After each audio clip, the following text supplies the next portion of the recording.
nearly 1 o'clock in the morning. Alarm's just got me up.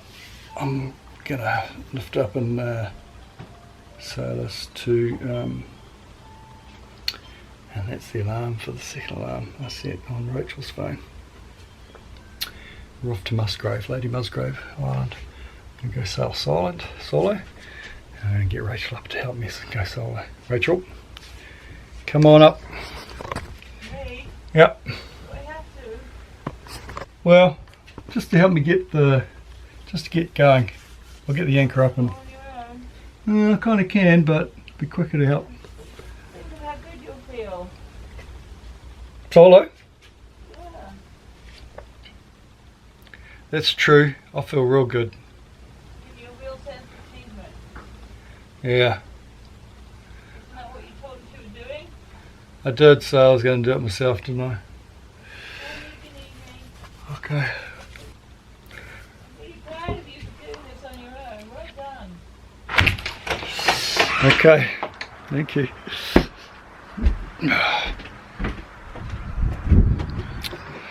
Start your engines, folks. This is Rob, and I'm Rachel, and these are our boys, Finn, Declan, and Ivan. We have sailed our catamaran Javelot across the Pacific Ocean. We would love it if you join us for the adventure. 'Cause this way is my home.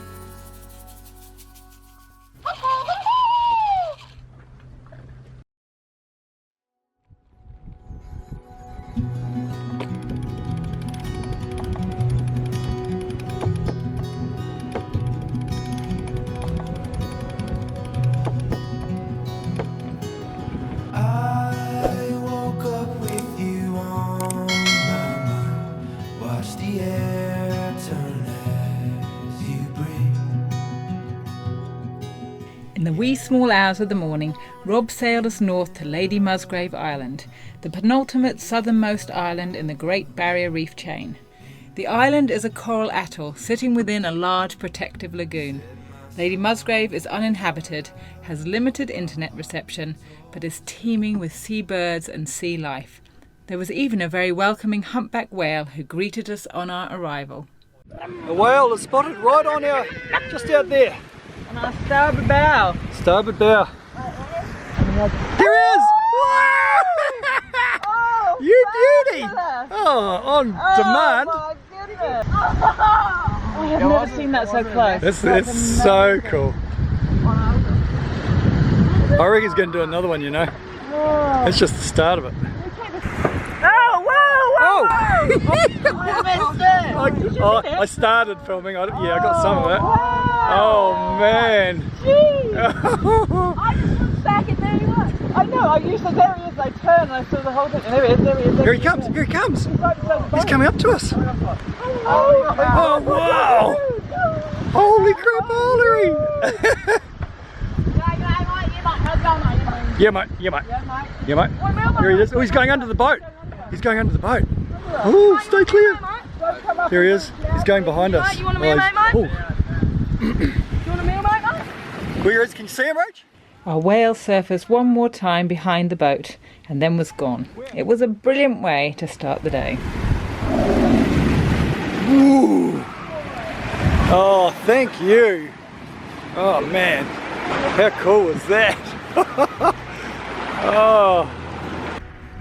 With spirits raised, we easily negotiated the narrow but deep entrance to the lagoon, tied up at one of the free mooring buoys, dived the mooring to check it was safe, then headed to the island for some exercise. What are you making me, Rach? Pretty obvious, I thought. Oh, I know what it is. You just whipped it up. In my spare time I like to craft.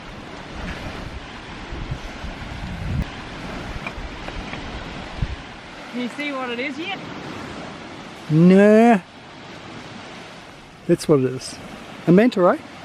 Yeah, it's not curly enough for the turtle. Turtly turtle. Nice. Oh, never saw them. Never saw. You're so exhausted. Rare breed, the running teenager. When the boys were discovered shirking their physical activity, Declan, Ivan and their friend Jordan, who had sailed out with us from Bundaberg, were sentenced to a night sleeping out under the stars. By all accounts, it was a restless night, the boys blaming their lack of sleep on the noisy birds. But I think it was Ivan's scary bedtime story that kept everyone awake. Once upon a time, some people were walking and they looked down at their cell phone and they had no reception.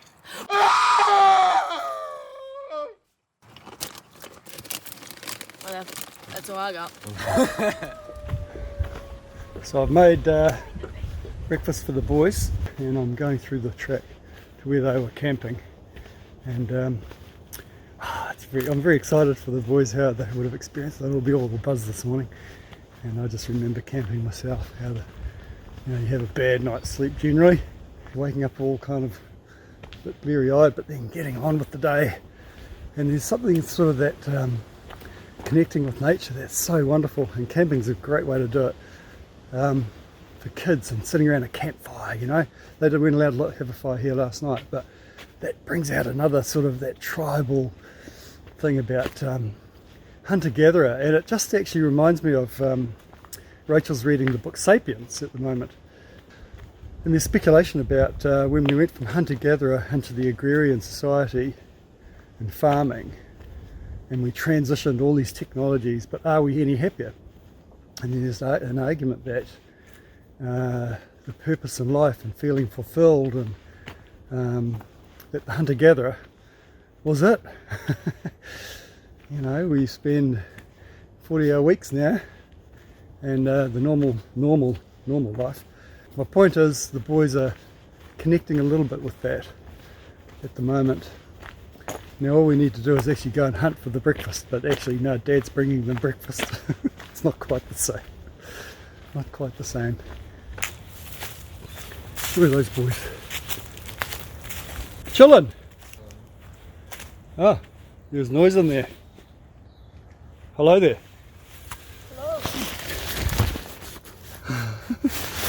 Hello. Hello.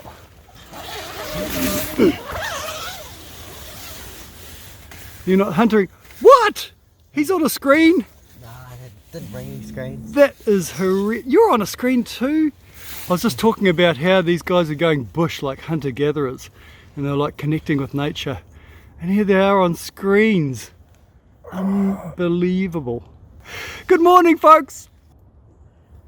Was it lack of sleep or Ivan's horror story weighing heavily on Declan's mind? Whichever, back at the boat, he had had enough. I can't go any longer without checking my Instagram. Okay, he's going up the bosun's chair, peeps. Bye! The things we do for getting internet. Just goes to show you that you can take the boys away from civilization, but you can't take civilization away from the boys.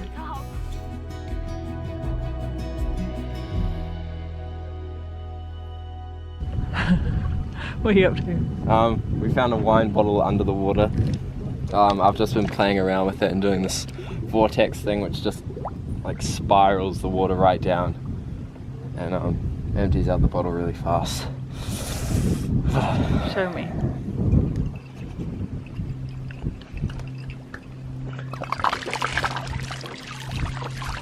Cool.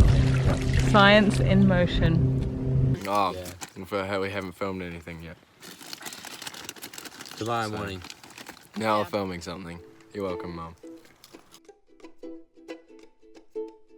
If you enjoyed this episode, please comment, give us a thumbs up, and best of all, share it. It helps us heaps. Come on, ain't it so bad?